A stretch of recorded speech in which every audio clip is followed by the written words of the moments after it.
Ladies and gentlemen, with me today is Todd Schick. He's been in the industry, well, probably longer than most of us, Since the and beginning of time. since the beginning of time. Yes. Um, so, Todd, we're just going to jump right in.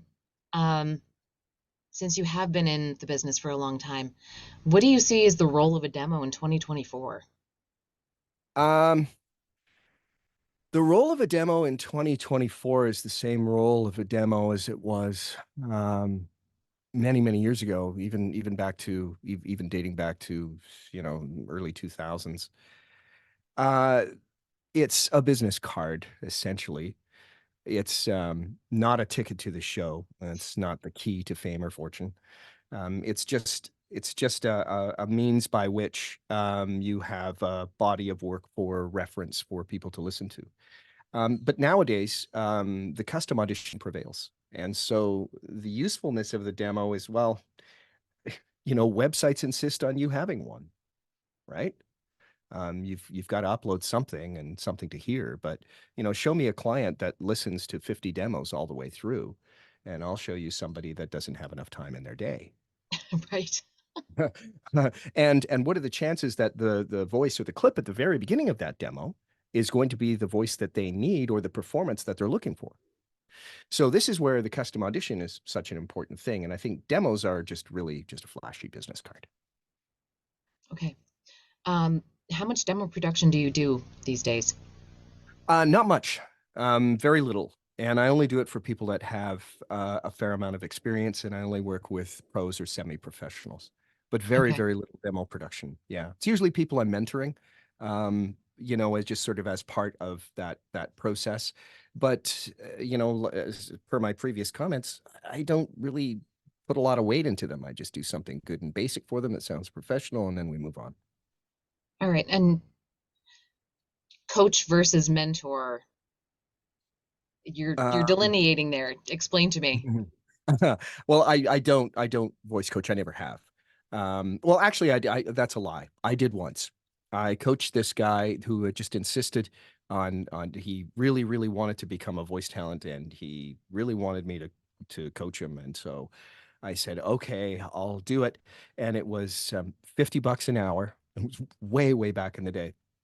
And he would show up every Monday with his check, and I would have to pull the course out of my ass, um, and coach the guy, and I had success with him, and I produced his demo, and then after that process, I decided I never want to sell my soul again.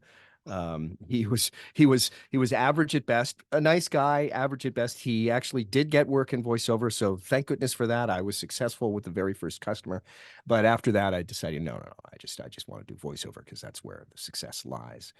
But I mentor others now as a way to give back to the community as best I can, but even though I'm not really involved in the voice acting community. So for me, mentoring is just, I come across somebody approaches me and says, I'd like to get into voiceover, and I have a listen and I hear that they have some chops, then yeah, I'll mentor them. Okay. So when you're doing a demo for somebody, are you writing scripts? Are you just helping them pull Right. out the This the is this is kind performance? of this is one of the funniest questions I get, and I get it from a lot of people, like tons and tons of them. They'll go, okay, so you're going to pick out some scripts for me, right? What about scripts? Scripts are so important. Well, no, they're not really. Um, Sometimes I write some custom stuff, but there's so much script out there. I have a folder of thousands and thousands of documents of scripts, as I'm sure many other voice talent do by way of their custom auditions that they do on P2P sites. Um, I've basically what I do is I look at the style of the person that I'm doing the demo for, what kind of styles do they have, and then I select scripts for them that suit that style, but usually tweak the scripts so that they're of a generic nature, which speaks to the longevity of the demo in the long run. Right. So scripts are to me is like, yeah, whatever. Yeah, scripts, yeah, whatever. And a lot of like sometimes I've just gone through documents while I've got them in a recording session and going, yeah, this one. And I get them to read this, and then I'll make some digital changes to it and go read it this way. And yeah. Okay. And for the production, do you have a team you work with, or do you do all of it yourself? I do all of it myself. I was 12 years in radio. I've produced thousands and thousands of commercials. So to do demo production to me is like it's child's play, essentially. Gotcha. I also understand that you have a book. I do. It's called Funny Voices in Small Padded Rooms, The Madness of Voiceover. It was took about 6 years in the making from initial inception that I wanted to write a book to when I finally actually put it out there. Not to say that, it actually took me 6 years to do it. I think in total it probably took me roughly 30 to 40 hours worth of work. It's roughly 2 hours long. I recommend it to anybody who's in the voiceover business or who wants to get into the voiceover business. It's semi-autobiographical, and it's not a how-to voiceover book. It's full-on sound design and narration, of course, narrated by myself. It features 12 voice actors. There's a lot of theater in the mind. Think of it as a book that's a movie without the visuals. So Okay. it's highly entertaining. It's only a couple of hours, but it is the book that voice coaches do not want people to read. Voice coaches would bristle at this. I would never get invited to a voiceover conference that was full of voice coaches. I never would. Certainly not on the merit of the book, because they would just no, don't read that. And it's a very, very honest, it's a very honest look at the voiceover industry. And if you read the reviews on it, many from peers and colleagues, they all kind of echo the same thing. It's like, this is the unvarnished version of the VO industry. And if you really want to know, read that book. So I highly recommend it. You read it if you're in the industry. There's going to be a lot of light bulb over the head moments, or perhaps maybe, um, Forehead.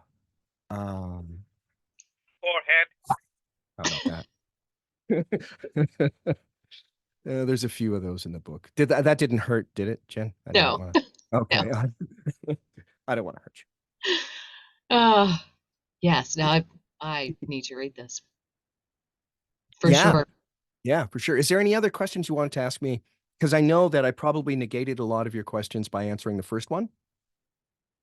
Well, I mean, this is why we're having these conversations, though, because there is such a broad spectrum for the demo producers and opinions about what they are and how they're being made and who's making them and who needs them.